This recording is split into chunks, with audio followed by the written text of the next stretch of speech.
ಇನ್ನು ಸಿಂಹರಾಶಿಗೆ ಹೋಗೋಣ.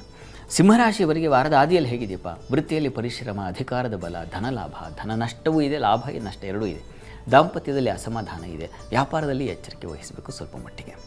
ಏನಾಗಿದೆ ಸಿಂಹರಾಶಿಯಲ್ಲಿ ವೃತ್ತಿಯ ಅಧಿಪತಿ ನಿಮಗೆ ಸ್ವಲ್ಪ ಶತ್ರು ಕ್ಷೇತ್ರದಲ್ಲಿದ್ದಾನಲ್ಲ ಶುಕ್ರ, ಕೇತು ಜೊತೆಗೆ ಇದು ವಿಘ್ನಗಳನ್ನು ಉಂಟು ಮಾಡುತ್ತೆ. ಹೀಗಾಗಿ ಸ್ವಲ್ಪ ತೊಡಕುಗಳಿದ್ದಾವೆ.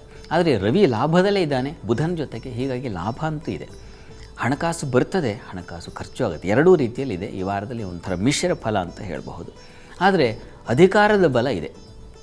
ನಿಮ್ಮ ಕೆಲಸದಲ್ಲಿ ನಿಮಗೆ ನಿಮ್ಮದೇ ಆದ ಒಂದು ಬಲ.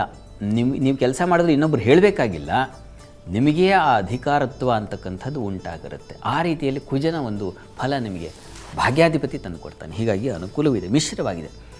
ಅತ್ತ ಬೀಳ್ತಲೂ ಇಲ್ಲ, ಇತ್ತ ಏಳಲೂ ಇಲ್ಲ, ಮಧ್ಯಮದಲ್ಲಿ ಹೋಗುತ್ತೆ. ಅದು ಬಹಳ ಒಳ್ಳೆಯದು, ಮಧ್ಯಮ ಸ್ತರದಲ್ಲಿ ಇರ್ತಕ್ಕಂಥದ್ದು. ಆ ರೀತಿಯಲ್ಲಿ ಚೆನ್ನಾಗಿದೆ. ಇನ್ನು ವಾರದ ಅಂತ್ಯ ಗಮನಿಸೋಣ. ವಾರಾಂತ್ಯದಲ್ಲಿ ಹೇಗಿದೆಯಪ್ಪ ಸಿಂಹರಾಶಿಯವರಿಗೆ ಅಂತಂದರೆ, ರವಿ ವ್ಯಯಕ್ಕೆ ಬರ್ತಾನೆ. ಈ ಕಾರಣದಿಂದಾಗಿ ಅಧಿಕ ವ್ಯಯ, ಆರೋಗ್ಯ ವ್ಯತ್ಯಾಸ. ವೃತ್ತಿಯಲ್ಲೂ ಅಷ್ಟೇ ಸ್ವಲ್ಪ ಹುಷಾರಾಗಿರಬೇಕು. ಅಲ್ಲಿ ಮಾಂದಿಯು ಸಂಚರಿಸುತ್ತೆ. ಈ ಕಾರಣದಿಂದಾಗಿ ವೃತ್ತಿಯಲ್ಲಿ ಸ್ವಲ್ಪ ಮಟ್ಟಿಗೆ ಕಲಹಗಳು ಉಂಟಾಗಬಹುದು, ಚಿಂತೆ ಮಾಡುವ ಸಂದರ್ಭಗಳು ಎದುರಾಗಬಹುದು. ಏನಪ್ಪ ಕೆಲಸ ಬಿಡಬೇಕಾ ಇರಬೇಕಾ, ಈ ರೀತಿಯ ಒಂದು ತೊಡಕುಗಳು ನಿಮ್ಮನ್ನು ಕಾಡಬಹುದು ಕೊನೆಯಲ್ಲಿ. ಹೀಗಾಗಿ ಸ್ವಲ್ಪ ಹುಷಾರು. ನಿಮಗೆ ಶುಕ್ರವಾರದಿಂದ ಸ್ವಲ್ಪ ರವಿ ವ್ಯಯಕ್ಕೆ ಬಂದಾಗ ಸ್ವಲ್ಪ ಕಣ್ಣಿನ ಸಮಸ್ಯೆಗಳು ಉಂಟಾಗಬಹುದು, ಕಾಲಿನ ಸಮಸ್ಯೆಗಳಾಗಬಹುದು, ಮೂಳೆಗೆ ಸಂಬಂಧಿಸಿರ್ತಕ್ಕಂತಹ ಸಮಸ್ಯೆಗಳು, ನೋವುಗಳು ಕಾಣಿಸ್ಕೊಳ್ಳುವ ಸಾಧ್ಯತೆ ಸೂಚಿಸುತ್ತೆ. ಹೀಗಾಗಿ ಸ್ವಲ್ಪ ಹುಷಾರಾಗಿರಿ.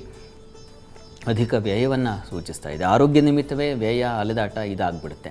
ಹಾಗೆ ಶಿಕ್ಷಣ ಕ್ಷೇತ್ರಗಳಲ್ಲಿ ಹೆಚ್ಚಿನ ಅನುಕೂಲ, ವಿದ್ಯಾರ್ಥಿಗಳಿಗೆ ಹೆಚ್ಚಿನ ಅನುಕೂಲ, ಇದೆಲ್ಲ ತುಂಬ ಚೆನ್ನಾಗಿದೆ. ಮಾತಿನ ಬಲದ ಮೇಲೆ ಕೆಲಸ ಇರ್ತಕ್ಕಂಥವ್ರಿಗೆ, ಪತ್ರಿಕಾ ರಂಗದಲ್ಲಿ ಇರ್ತಕ್ಕಂಥವ್ರಿಗೆ, ಶಿಕ್ಷಣ ಕ್ಷೇತ್ರಗಳಲ್ಲಿ ಇರ್ತಕ್ಕಂಥವ್ರಿಗೆ, ಟೀಚಿಂಗು ಕೋಚಿಂಗು ಅಂತೀವಲ್ಲ ಅಂಥ ಕ್ಷೇತ್ರದಲ್ಲಿ ಇರೋರಿಗೆಲ್ಲ ತುಂಬ ಚೆನ್ನಾಗಿದೆ. ಬುಧನಿಂದಾಗಿ ಹೆಚ್ಚಿನ ಬಲ ಕಾಣ್ತೀರ. ಎಲ್ಲ ಗ್ರಹಗಳ ಫಲ ನೋಡಿದಾಗ ಗುರು ರವಿ ನಿಮಗೆ ವ್ಯಯದಲ್ಲಿ ಸಂಚರಿಸಿ ಸ್ವಲ್ಪ ಮಟ್ಟಿಗೆ ವೀಕ್ ಮಾಡ್ತಾ ಇದೆ. ಉಳಿದ ಹಾಗೆ ಬುಧನ ಫಲ ಇದ್ದೇ ಇದೆ. ಹೀಗಾಗಿ ಆತಂಕ ಬೇಡ.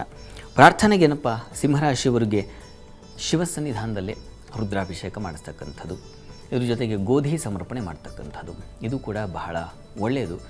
ಸಿಂಹರಾಶಿಯವರು ಗೋಧಿ ಸಮರ್ಪಣೆ ಮಾಡೋದು, ಶಿವನ ಸ್ತೋತ್ರವನ್ನು ಹೇಳ್ಕೊಳ್ತಕ್ಕಂಥದ್ದು, ಸೂರ್ಯನ ನಾಮಾವಳಿಗಳನ್ನು ಹೇಳ್ಕೊಳ್ತಕ್ಕಂಥದ್ದು, ಸೂರ್ಯ ನಮಸ್ಕಾರ ಮಾಡೋದು, ಇದೆಲ್ಲ ಬಹಳ ಮುಖ್ಯ. ಕಾರಣ ನಿಮ್ಮ ರಾಶ್ಯಾಧಿಪತಿ ವ್ಯಯದಲ್ಲಿ ಸಂಚರಿಸ್ತಾನೆ. ವ್ಯಯದಲ್ಲಿರುವಾಗ ಸಹಜವಾಗಿ ನಮಗೆ ಆರೋಗ್ಯ ಸಮಸ್ಯೆ, ಹಣಕಾಸಿನ ಸಮಸ್ಯೆ, ಕುಟುಂಬದಲ್ಲಿ ಘರ್ಷಣೆಗಳು ಉಂಟಾಗ್ತಕ್ಕಂಥದ್ದು ಈ ಥರದ್ದೆಲ್ಲ ಇರ್ತದೆ. ಹೀಗಾಗಿ ಸ್ವಲ್ಪ ಹುಷಾರು, ಆರೋಗ್ಯದ ಕಡೆ ಗಮನ ಇರಲಿ. ಆದಿತ್ಯ ಹೃದಯವನ್ನು ಹೇಳಿಕೊಳ್ಬಹುದು.